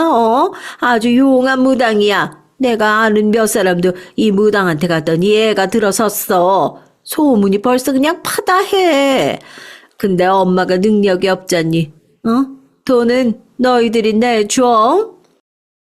엄마, 난 그런 무속신앙 안 믿어요. 알잖아요. 그리고 1,000만 원 너무 큰 금액이에요. 이거 어떻게 환불이라도 받아오면 안 돼요? 돈은 물러요. 뭐? 절대 안 돼. 이걸 왜 물러? 부적이 물을 수 있다고 누가 그러디? 그리고 난 반드시 손주 봐야겠다. 시어머니 남편의 말에 절대 안 된다며 길길이 날뛰었습니다. 남편은 답답한 듯 한숨을 푹푹 내쉬었고요. 돌아버리겠더라고요. 시어머니가 어떻게 나올지 예상이 됐지만 이 사태는 너무 심각하다 싶어 결국 저까지 나서서 말을 하게 됐습니다. 어머니, 이건 아닌 것 같아요. 차라리 의학의 도움을 빌리는 게 낫죠. 무당에게 가서 이렇게까지 하는 거 저희 애초부터 원하지 않았어요. 부적값 못 드려요. 죄송해요. 제가 단호하게 말하자 시어머니는 그때부터 울며 불며 바닥을 치고 한 맺힌 눈물을 토해내기 시작했어요. 자기 집안 대가 끊기게 생겼다면서 말입니다. 시누이는 출가 외인이니 어차피 글렀고 아들이라고 남편 하나뿐인데 대가 끊기면 자기가 하늘에 갔을 때 어떻게 시아버지 얼굴을 볼 수 있겠냐고요. 상당히 당황스러웠습니다. 아니, 저희에게 그럼 먼저 상의라도 하시지. 그런 것도 하지 않고 덥석 부적을 사서 1,000만 원을 달라고 하다니요. 이건 거의 강제로 돈 뜯기는 거와 다를 바 없는 거 아닌가요?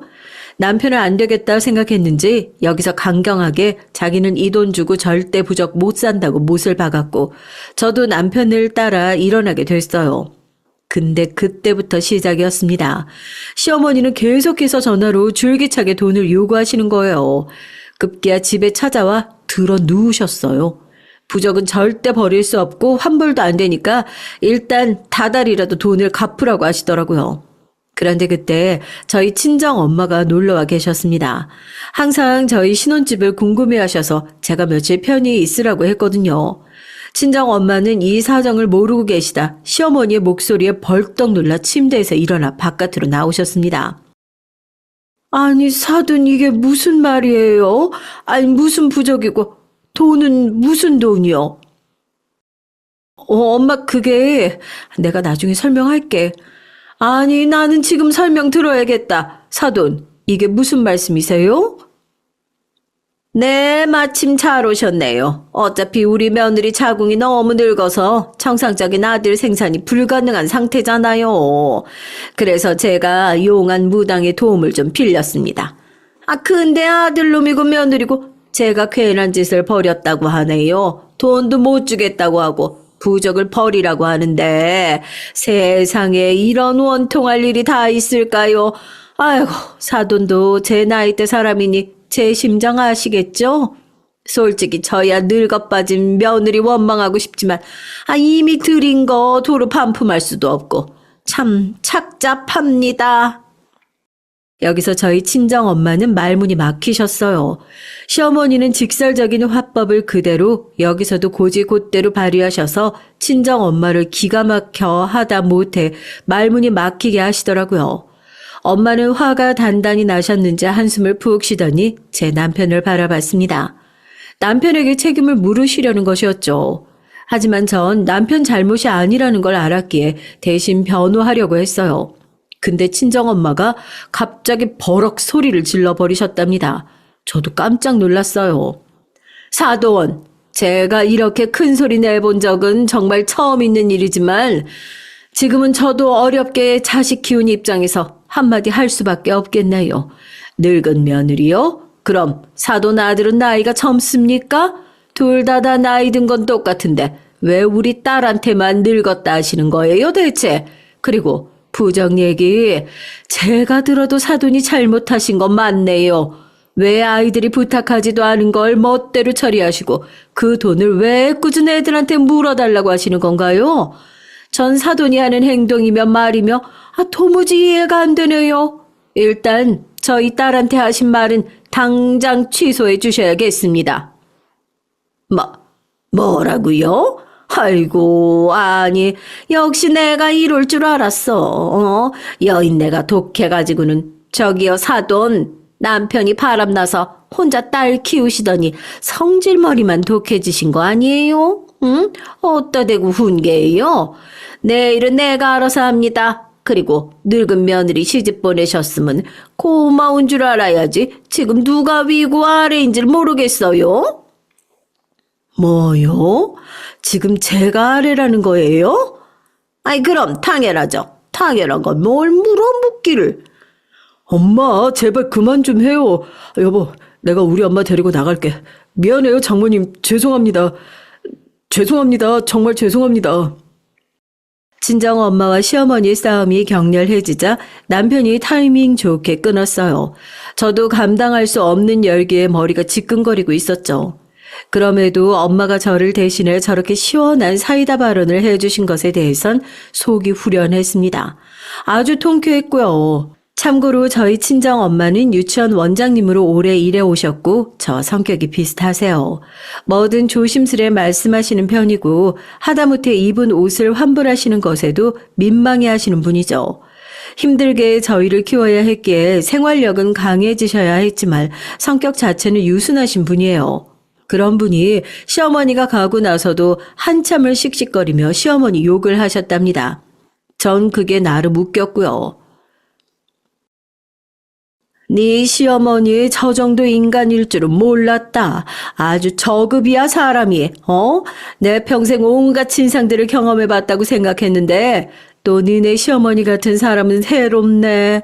그나저나 우리 딸이 저런 시어머니 밑에서 고생한다 생각하니까 엄마 마음이 너무 안 좋다. 응? 어쩌면 좋니? 엄마 난 괜찮아. 오히려 난 엄마가 날 위해서 이렇게 말해줘서 얼마나 좋은지 몰라. 아까 너무 후련하더라고. 앞으로 나도 엄마처럼 할 말 하면서 살아야겠어. 고마워 엄마. 친정엄마는 남편이 시어머니를 보내고 들어온 후에도 단단히 교육을 해둬야겠다 생각했는지 다시금 강조했어요. 자네, 내가 자네를 많이 신뢰한다는 걸 알 걸세. 우리 딸 고생 안 하도록 해주게. 엄마의 간단하고도 짧은 말엔 남편에 대한 당부가 담겨져 있었습니다. 시어머니를 막아달라는 거였죠. 하지만 시어머니는 여기서 무슨 굴욕이라도 느끼신 건지 저희와는 아예 연락을 딱 끊어버리시고 명절날에도 오지 말라고 하시더라고요. 저야 고마웠죠. 남편도 시어머니 얼굴 안 봐도 된다고 생각하니까 은근히 마음을 놓는 눈치였고요. 하지만 이 일을 신우이에게 전달해 2차 폭격을 당하기도 하셨답니다. 신우이는 마치 고삐 풀린 망아지처럼 저에게 전화를 해서는 자기 엄마가 우울증에 걸렸다며 어떻게 그런 개망신을 줄 수 있었냐며 막 뭐라고 하더라고요. 우울증이요? 시어머니가요? 아가씨 제대로 알고 하시는 말씀인 거죠? 시어머니가 갑자기 웬 부적을 사와서 1,000,000원을 달라고 하셨어요.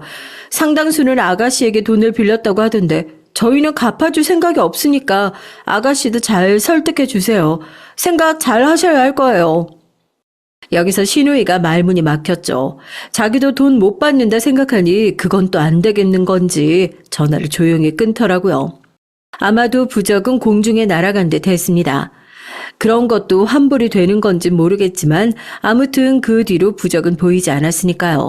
다만 시어머니는 시간이 지나자 저희에게 아이가 안 들어서는 문제로 절 미친 듯이 괴롭히기 시작했어요. 예를 들어 이런 식이었습니다. 명절날 갑자기 시누이를 보면서 괜히 벽에 말을 걸듯 얘기를 꺼내는 것이었죠. 나는 이제 평생 손주 못 알아보고 죽는 거구나 싶다. 가망성이 아예 사라져 버렸어. 내 신세가 얼마나 비참한지 모르겠다. 나는 그래도 남들처럼 내 평생 손주 정도 안아보고 살 줄 알았는데. 근데 팔팔한 애가 아니라 어디서 늙은 호박 같은 애가 우리 집에 굴러 들어와서는 길을 딱 막아버렸다니. 이게 무슨 노릇이라니? 아마도 그냥 하늘이 내게 천벌을 주시는가 보다. 엄마, 기운 내. 자꾸 그렇게 처져 있으면 볼살도 늘어나고 저번에 맞은 보톡스도 아무 소용없어. 우울증까지 온다니까. 내가 맛있는 거 사줄게, 응? 신우이의 코맹맹이 소리에 시어머니의 저격에 정신이 혼란스럽더라고요. 거기다 이런 일도 있었습니다. 주말 어느 날 하루는 저에게 전화를 하셔선 다급히 시댁으로 뛰어오라고 하더라고요. 아주 큰일이 생겼다면서요. 그래서 정말 제대로 화장도 못하고 재빠르게 뛰어갔더니 시어머니가 자기 친구분들을 끼고 즐겁게 놀고 계시더라고요. 왔냐? 와서 얼른 음식 좀 만들어라. 못하고 서 있어? 어머님, 이것 때문에 절 부르신 거예요? 그럼 내가 뭐 때문에 널 부르냐? 처음엔 당연히 저도 거절을 하려고 했지만 그때 마침 결혼식장에 와주셨던 시어머니 친구분들이 저를 아는 척 하시더라고요. 아이고 며느리가 곱내고 와. 우리 같은 늙은이들 뭐 좋다고 여기까지 와주고. 아이고 고마워라. 이렇게 말씀하시니 갈 수도 없이 딱 붙잡혀 버린 거였죠. 거기서 시어머니는 저에게 온갖 시중을 들게 하시더라고요. 시누이와 시어머니가 수다스럽게 화투를 치고 떠드는 사이 전 끊임없이 앞치마를 두르고 음식을 만들고 나르고 부엌대기로 몇 시간을 있어야 했습니다. 손목이 아파오고 발이 저려왔지만 시누이는 계속해서 화채며 아이스크림이며 당이 떨어진다고 무언가를 요구하고요. 그리고 밤이 깊어가고 대화가 무르익어가던 그때 시어머니가 친구분에게 이런 말씀을 하는 걸 듣고 말았답니다. 여기 옮겨 적기도 떨릴 만큼 너무나 충격적인 말이었어요.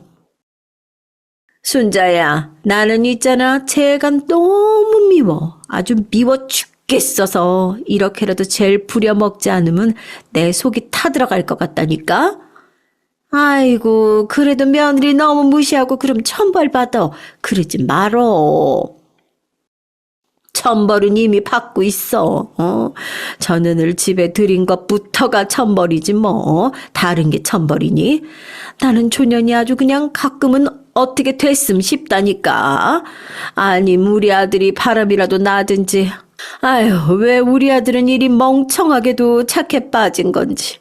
분명 제가 불쌍해서 못 버리고 사는 게 틀림없다고. 아이, 왜 그래? 취했어. 며느리 들으면 어쩌려고. 들으라고 그래. 난 저 것 하나도 안 무서워. 어머님의 고함 소리에 친구분이 되려 깜짝 놀랐는데 전 차분히 음식을 갖다 드리곤 부엌에서 남편에게 전화를 해서 집에 갈 테니 데리러 오라고 말했습니다. 저도 당시엔 놀란 가슴을 진정시켜야 했어요. 의자에 앉아 남편을 기다리며 요동치는 가슴을 쓸어내리고 있는데 남편이 헐레벌떡 달려와 제가 앞치마를 두르고 있는 걸 보고는 시어머니에게 살그머니 화를 내더군요. 엄마는 도와주지도 않고 또. 됐어. 여보, 가자. 남편은 말을 다 잇지 않았지만 이미 눈초리에선 시어머니에 대한 원망이 가득 담겨 있었어요. 시어머니는 그 와중에 취했는지 벌건 눈으로 소리를 질러댔고요. 뭐가? 네 마누라 편들려고? 너 변해도 한참 변했다. 원래 넌 엄마 바라기였는데. 아유, 엄마만 좋아했는데 전엔 나밖에 몰랐던 네가. 시어머니는 여전히 당당하셨습니다. 사람으로서 뱉으면 안 될 말을 내뱉으셨으면서도 시누이는 옆에서 그 말을 듣고도 실실 웃고 있는 얼굴이었고요. 그날 시어머니의 말은 저에게도 상당한 충격이었어요. 잊고 싶은 말이라 차마 남편에게 말할 엄두도 나지 않았고요. 입 밖으로 꺼낼 용기가 안 났달까요? 지금 생각하면 어쩌면 남편에게 말을 하는 것이 나중에 일을 예방할 수 있는 길이기도 했을 것 같습니다. 아무쪼록 그 이후 시어머니를 마주치는 일은 덜 불안해졌고 이러니 저에게 명절날이든 어떤 시댁 행사든 무섭도록 지치고 힘든 날이었죠. 결국 남편에게 선언을 해버렸어요. 여보, 나 그냥 이제 시댁엔 최대한 안 가며 살게. 그래도 되지? 너무 스트레스 받아. 그래도 돼. 당신이 원한다면. 남편은 간결한 말로 괜찮다고 말해줬습니다. 덕분에 전 마음이 좀 편안해졌고 그저 일에만 집중할 수 있었어요. 남편의 가게는 이제 안정기에 완전히 접어들었던 터라 저희는 가게 확장도 생각을 하고 있었죠. 그러기 위해선 어느 정도 자금이 필요했는데 모아놓은 적금을 깰까 고민하고 있었습니다. 그런데 그러던 어느 날 기적 같은 일이 일어났어요. 저희는 적금을 깨지도 않았고 가게 확장도 하지 않았습니다. 왜냐하면 제가 임신을 했거든요. 사실 저희 부부도 아이를 바라지 않은 것은 아니었습니다. 다만 시어머니의 과한 관심과 압박이 부담스러웠던 것이었죠. 믿기지 않아, 여보. 정말 나 임신한 거 맞아? 맞아. 나 너무 떨린다. 그럼 나 아빠 되는 거야? 이제 길거리에 다니는 아빠들 안 부러워해도 되겠다. 적금도 깨지 말고 우리 아이 위해서 쓰자. 내심 남편은 길거리에 유모차를 끌고 다니는 부부들이 부러웠는지 그런 말을 하더라고요. 그날 저희 부부는 서로 껴안고 기뻐했어요. 이보다 더한 축복이 있을까 싶더라고요. 저는 임신 초창기에는 유산을 조심하기 위해 장사도 나가지 않고 몸을 돌봤죠. 남편도 그러라고 했고요. 남편은 제 임신 기간 동안 원래도 잘 해주었지만 특히나 더 다정하고 세심하게 돌봐줬습니다. 제가 임신을 했을 때 딸기를 정말 잘 먹었거든요.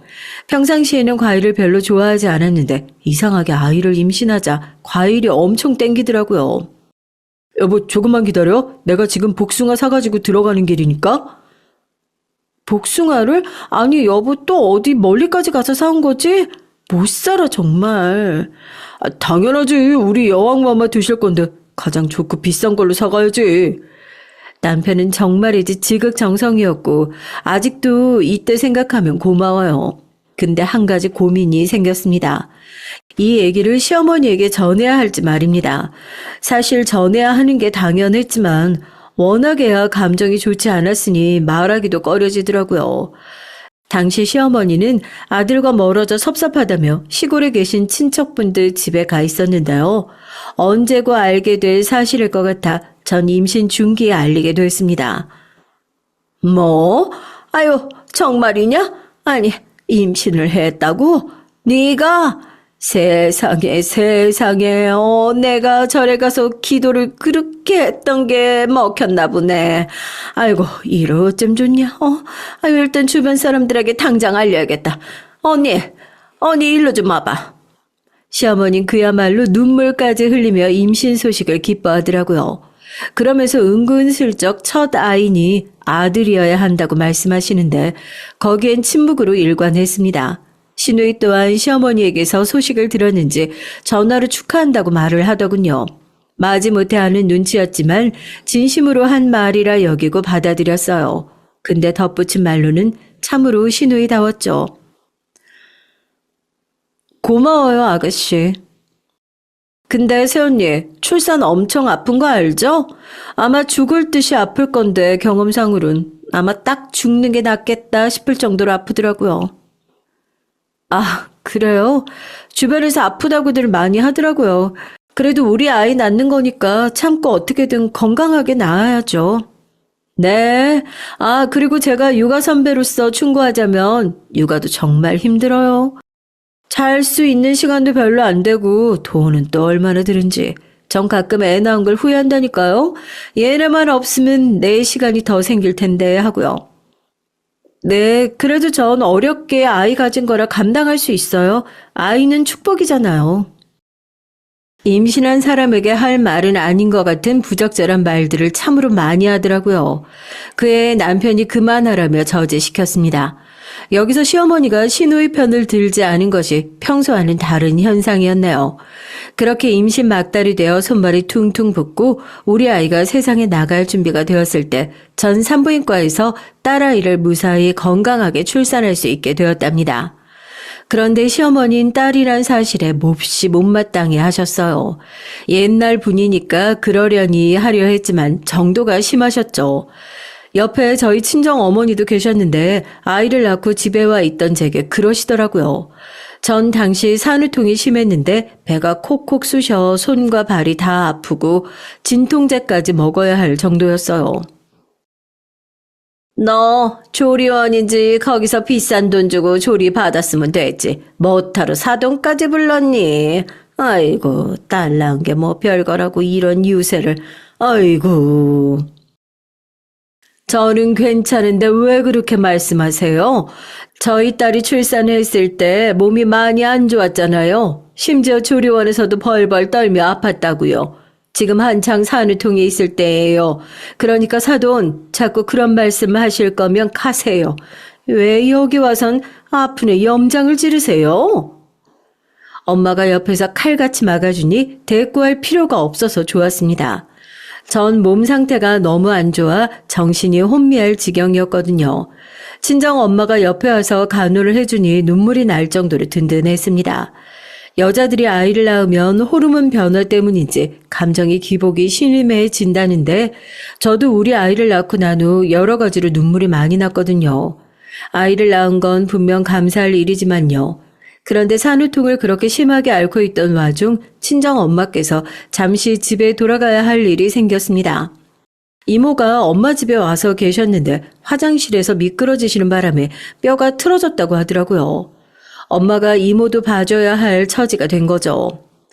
엄마, 나 이만큼 해도 도움 많이 받았어. 얼른 가서 이모 돌봐줘. 그래도 되겠어? 엄마는 우리 딸 너무 걱정되는데. 괜찮아. 이모도 나만큼이나 아플 거 아니야. 얼른 가. 전 엄마가 걱정할까봐 일부러 다급히 보냈습니다. 그리고 대신 남편에게 일찍 장사를 접고 돌아와서 돌봐달라고 부탁했죠. 근데 남편이 음식을 더 공부하고 싶다고 가야 하는 해외 박람회가 있었는데 시기가 공교롭게 겹치더라고요. 여보, 왜 하필 출장이 이때인 건지 모르겠다. 아기는 어떡하지? 마음 같아선 붙잡고 싶었지만 남편이 몇 달을 기다려온 박람회였어요. 전 친정 엄마에게 그랬던 것처럼 남편에게도 괜찮다고 말해줬습니다. 쉬면 조금씩 나아질 거라는 기대를 품으며 그렇게 아기와 함께 있었죠. 그러던 어느 날 시어머니에게 연락이 온 겁니다. 저와 아기를 손수 돌봐주시겠다고요. 시골에서부터 저희 집으로 오는 길이라고요. 별로 달갑진 않았지만 보살피러 오신다는데 오지 말라고 할 수도 없었네요. 그렇게 도착한 시어머니는 꽤나 시끌벅적하게 들어오시더니 와서 제 상태를 체크하시더라고요. 기억나는 건 그날따라 시어머니의 눈빛이 이상하게 번들거리고 말투도 다정했다는 겁니다. 우리 며느라가 열이 많네. 아이고, 안 되겠다. 진통제를 더 먹어야겠어. 많이 아프지? 네, 어머님, 감사합니다.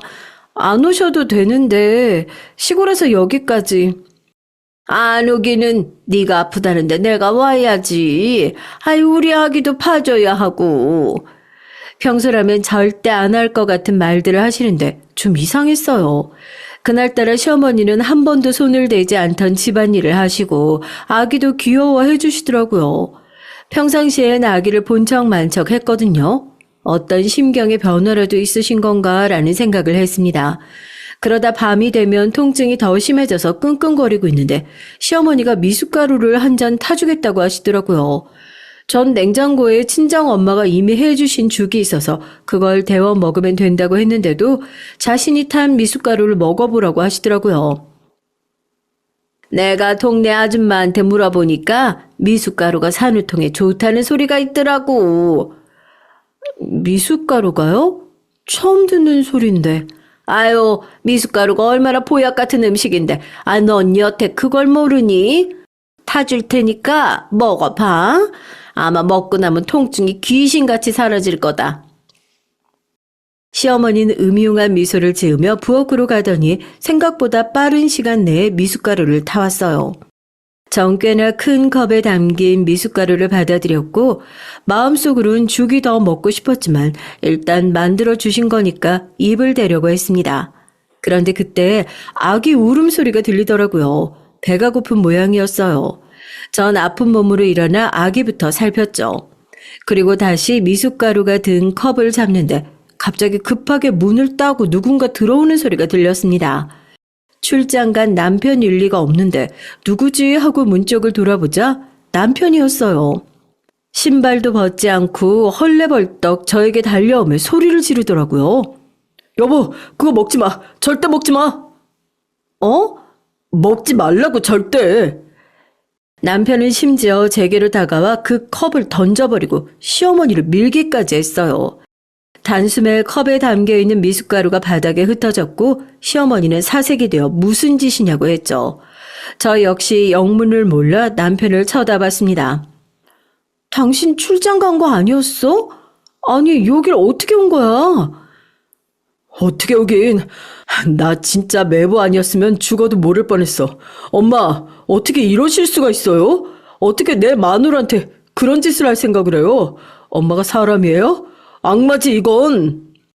남편의 처절한 비명소리가 거실을 뒤흔드는 그때 저는 일이 어떻게 돌아가는지 어렴풋이 직감적으로 짐작할 수 있었습니다. 저도 모르게 바닥에 흩어져 내린 갈색 미숫가루를 보게 되더라고요. 동생이 친구랑 통화하는 걸 매부가 들어서 다행이죠. 매부가 다 말해줬어요. 엄마, 이 사람 잘못되길 진짜 바란 거예요? 제정신이에요? 아니, 그게 아니고, 진정 좀 해봐라. 여기서 더 저를 경악하게 한 건 자기 아들의 눈을 쳐다보지 못하던 시어머니가 잠시 후 고개를 들어 범행 사실을 순순히 인정을 한 겁니다. 그래, 그랬다. 다 너를 위해서였어. 아들도 아니고 딸을 낳았겠다. 이제 쓸모도 없어졌는데 젖깎이 우리 집에 왜 필요하냐? 막말로 너도 못 버리고 살고 있는 거잖아. 그러니까 엄마가 대신 해준 거야. 엄마, 도대체 무슨 말이에요? 왜 내가 알아들을 수 없는 말만 하는 건데요? 어느새 남편의 눈에선 눈물이 흘러내리고 있었고 저도 잠시 놀라울 정도로 차분한 마음으로 이 대화를 듣게 됐습니다.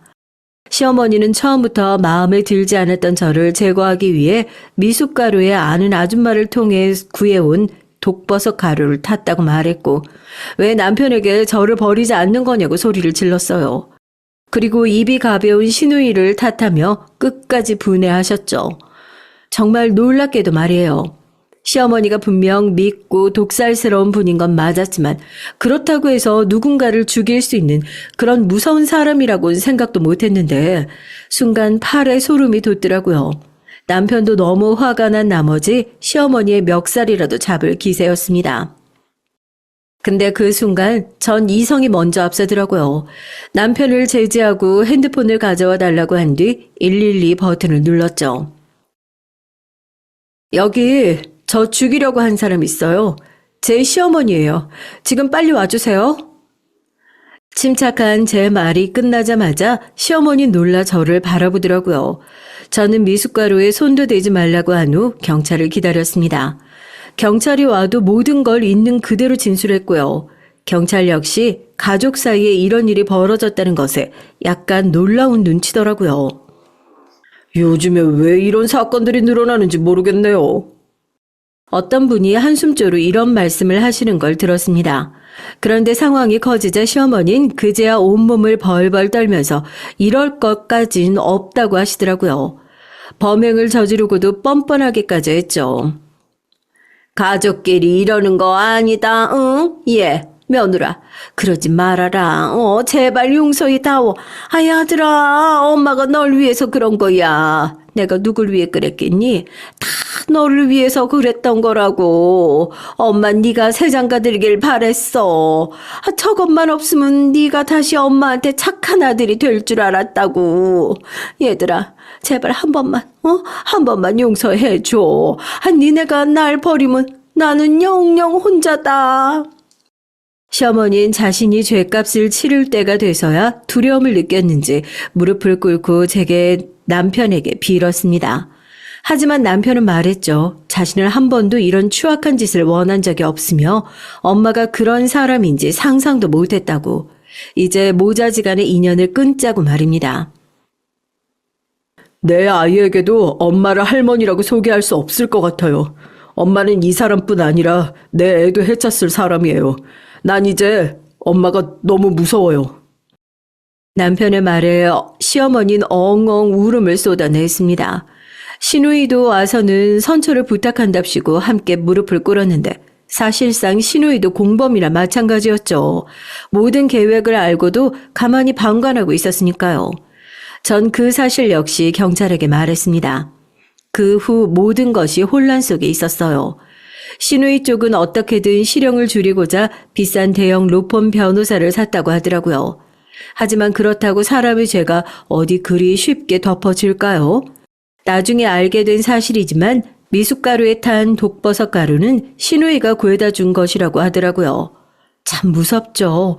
우스갯소리로 한 그날의 농담이 모두 사실이었던 겁니다. 내가 감옥 갈 줄 알아? 난 안 가. 우리 엄마도 내가 지킬 거야. 변호사 잘 쓰면 이런 것쯤은 다 덮어진다고. 시누이는 마지막 발악처럼 그렇게 소리를 질렀어요. 자기 남편이 법조계에 무슨 인맥이 있다고 하면서요. 남편은 차가운 눈길로 어디 한번 지켜보라며 자기에게 이제 가족은 없다고 선언했네요. 여기에 시누이가 한번 움찔했고요. 이 일로 남편은 여동생도 잃고 엄마도 잃었습니다. 저 역시 한 번에 큰 목숨의 위협을 받았고요. 저와 아이, 남편은 다행히 무사했지만 무사하다는 사실에 기대어 이렇게 살아가도 되는 것인지 모를 정도로 힘들었어요. 심정이 착잡하고 참 뭐라 표현이 안 될 정도로 안 좋았죠. 처음에 말씀드렸듯 글을 쓰고 나면 마음이 정리될 거란 기대로 시작했는데 정리는 됐지만 지금은 사람의 따뜻함이 더 그립네요. 더는 누군가를 쉽게 못 믿을 걸 생각하니 마음이 씁쓸해져 그런 것 같습니다. TV에서나 볼 법한 일이 저희 가정에게 일어났다는 걸 온전히 받아들이기까진 아직 시간이 더 필요할 것 같지만 시간이 약이라는 말이 있듯 분명 마음의 상처가 다 나아질 날도 오겠죠. 그렇다고 믿으며 하루하루 살아가고 있습니다. 우리 이쁜 딸아이 별이를 위해서도요. 참고로 별이는 무럭무럭 자라 어느덧 부모를 흐뭇하게 할 줄 아는 아이가 되어 있답니다. 마지막으로 시어머니에게 하고 싶은 말이 있다면 제발 그렇게 살지 마세요. 그리고 아주 오랜 시간 감옥에서 썩길 바랍니다. 당신이 부디 무슨 일을 행했든지 진심으로 반성하길 바라요. 과연 시어머니 당신 같은 인간에게 속죄라는 신성한 단어가 어울릴진 모르겠지만요. 쓰다 보니 얘기가 너무 길어져서 이젠 마무리하려고 합니다. 여러분들 모두 감기 조심하시고 여러분들의 인생에 꽃길만 있길 바라겠습니다. 감사합니다.